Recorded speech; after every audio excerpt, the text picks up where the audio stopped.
Hey Amanda, welcome to Indietracks. Hello. I think people have been wanting you to play here for many years, actually. They have actually, yeah. So first time we've actually agreed and worked around it with a London gig as well. So we're here. And there's been a lot in the papers, a lot on the radio, a lot on the TV about a baby, and I think it's being overshadowed a little bit by a little Manda coming on the way. There's a mini Manda on the way, yes. So that was the one decision I had to make when we got offered this, was I knew I'd be like over 6 months pregnant. It's like, do I want this hassle? And I thought, okay, I feel fine, I'll be okay. And now I'm actually mega sized, so yes, I've managed it, but yes. Do you think it's going to have the same effect as the royal baby?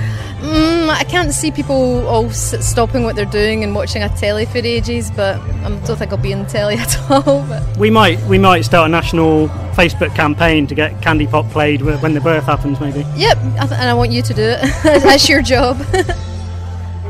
So are you doing some new material as well as the classics? Yes. Yeah, there's a new song, brand new, that we just played for the first time yesterday in London. And there's another new song that we just played last year, but nothing's happened with it. But amazingly, some fans were like singing the first few lines of it, so they must have remembered and looked online at stuff from last year. So those two are new ones, and then there's a wee cheeky surprise in there as well at the end. So now, a few years back, you released a greatest hits best of collection, and I remember reading in the sleeve notes how you felt looking back on those times. It was kind of foolish to have left off your singles on your album. At the time when you did do it, what was your decision behind that? There's a lot of things we look back on and think are just crazy, like when we released Secret Vampire soundtrack.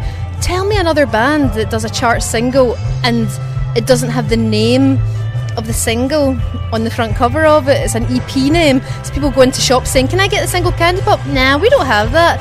That's because it's called the Secret Vampire soundtrack. Idiots. So there's things like that, and then just we're all about the kids and trying to give value for money, and we thought if we've released a single already, why would we put that on our album?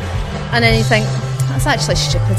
So just little things like that. Everything, you always have to have regrets and reflections, but could have been worse. But they're all packaged on a greatest hits now anyway. Exactly, so yes. And besides this, you also have... Are you still running your badge making company? Is that still... That's my day job, yeah. I've been doing that for 12 years now, so it's hectic, very hectic. And you're also doing some art prints, which are based on classic album covers. Yeah, that was one series that I'd done. It's like limited edition. I just did 25 prints of each of the designs. There was 15 designs I did, and it got really well received actually.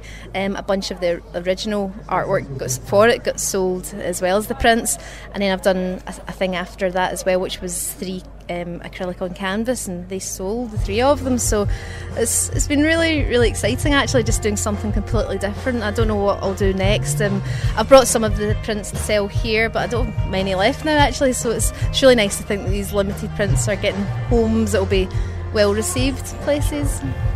Have you had any feedback from the actual artists, the musicians that have seen your versions of their album covers? I've not actually, but Kathleen Hanna hasn't been in touch or anything. No, but we know members of Camera Obscura, and they'd favourited a picture of their when it was on a photo of their when it was on Twitter one day. So the fact that they favourited it must be a good sign that they liked it, I hope.